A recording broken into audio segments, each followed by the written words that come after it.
Hi folks, Six Lasers here. Now this is back to my high-end knife series, and this particular knife is a beast of a knife. It's a Cheburkov, and it is called the Medved, which means bear, and bear is the right name for it. I was looking for size comparators to put it with, and I was looking at some of my larger slip joint knives and thinking, yep, they would probably go there. But to be honest, this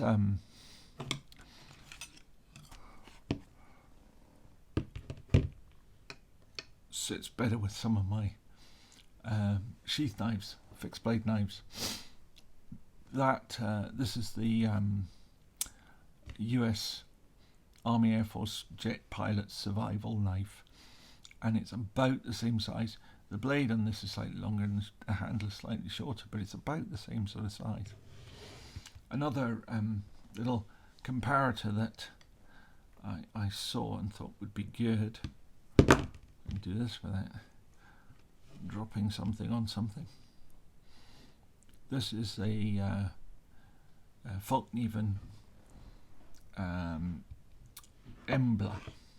Now it's a nice knife. This is a fairly standard sized bushcrafty knife with sort of 4-inch handle, 4-inch blade sort of thing, and this dwarfs it. You know, it really is a big knife. Now my usual kind of larger size comparator tends to be, just a wee bit, there we are, the large Sebenza, and I say again, this just absolutely dwarfs the Sebenza, and this is the large one, not the small one.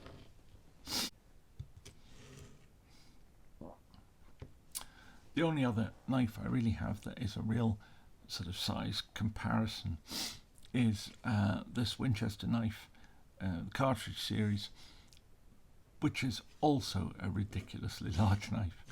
I like this knife mainly because it's sort of silly large, but you know, it's a big thing. I got this from Warthog. Now, that being said, this isn't just a big joke knife. This is a serious piece of kit, more than you might possibly imagine at first sight. Obviously, it's a titanium knife with a stone-washed steel blade.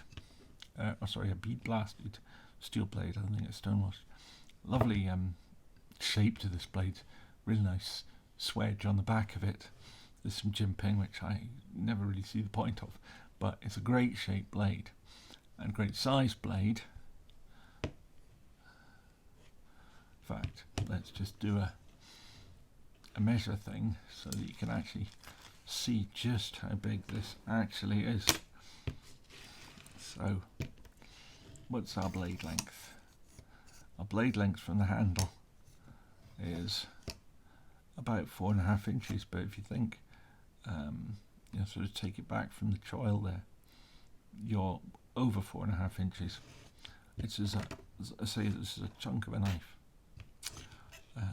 But like I say, often big knives like this can be, just big and not much else to recommend it except it's big. Well, this is different. There's a lot of work gone into design and style here.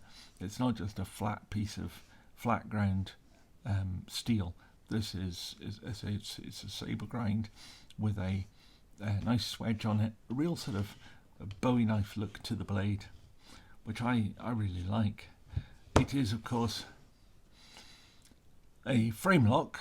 Frame locks are never my absolute favourite. I just think the line of them is slightly spoilt. It doesn't stop me having some, but it's not my favourite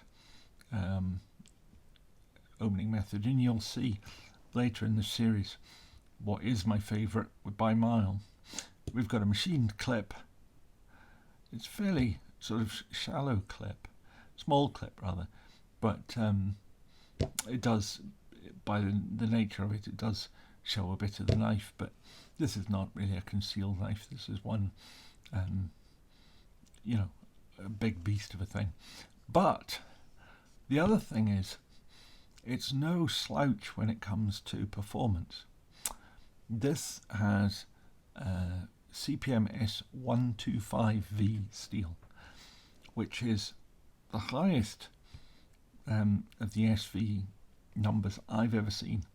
I've used S90V, and that's great. That's really good steel. I prefer M390, but S90 is okay.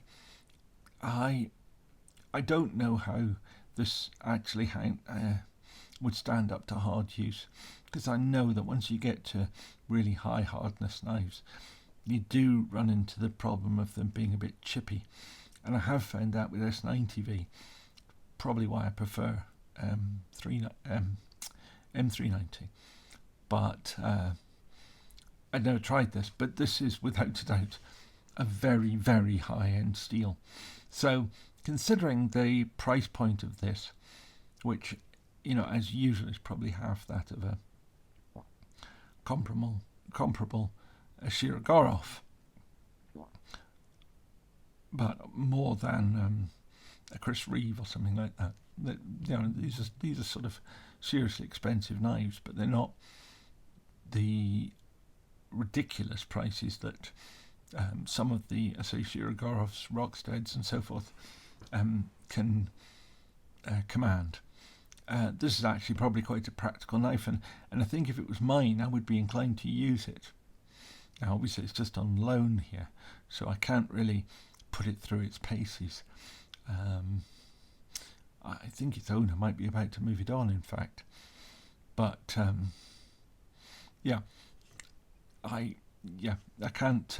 I won't be putting it through its paces, but I think it would probably do really well. There is a very long video on YouTube, but the only other one I could see of it actually, of this pattern, because they do this with a different blade shape as well. It's about an hour and 24 minutes or something, where he takes the knife out and uses it for camping and bushcrafting and so forth, and it holds up very well, and his view of it is very positive. I'm never always keen to take other people's word for things. I'd rather find out for myself, but yeah, this time we're not going to be able to put a knife like this through its paces while it's only on loan, because if I did it any damage, I couldn't afford to replace it or repair it. Now, my hands are in particularly bad condition at the moment, but there we'll lock it. Oh, I should say there's a combined steel lock face and over travel stop, as you might expect. Now, but with my fingers at the moment, I just don't seem to be able to flick it out. I could do it the other day, but today it just doesn't seem to be working. That's it, purely down to me. It's quite a heavy blade, so normally speaking, once it goes, it goes. Ah, there we are. Now, there's not properly flicking it. I'm cheating a bit, obviously, but just to give you an idea of how well that works, it's got a really good action. And in fact, I've often found that Cheburkovs are not so easy to flick. This one is actually pretty good. It holds its own against the likes of the Cheburkovs. We've got a ball bearing system in here, but I don't know if it's quite the double roller bearings of the sort of Cheburkov knives. You've got multi-row bearing systems in them, and you've got roller bearings in some, I believe, but I don't believe that this is. In terms of markings on it, as ever, they're relatively sterile. You have the Cheburkov logo on there. On the other side, we've just got the CPM S125V, and then down on here we've got the date of 2021, which is when it was made. I don't believe there's any other markings on it. Sometimes you get markings inside knives. I don't think there are any in here, but I may be wrong. There's no weight relieving in this knife, so it is actually pretty chunky. But I actually like this. I think in the UK it's always going to be a difficult knife because it's far too big to carry and it locks. You go to jail for carrying this. But if you were a heavy user of a heavy knife, I think this would make a good user.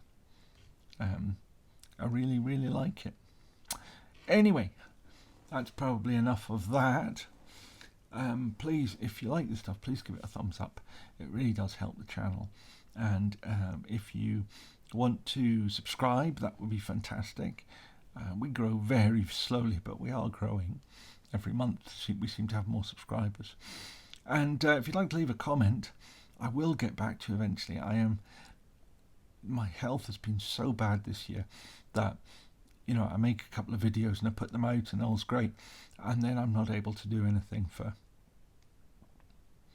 a week or two, and that does get me behind. I do try to catch up, but as I say, this year has just been I'll be glad when this year is over and it's nearly done. Hopefully next year will be a lot better. Anyway, thanks very much for watching. See you all again soon. Bye.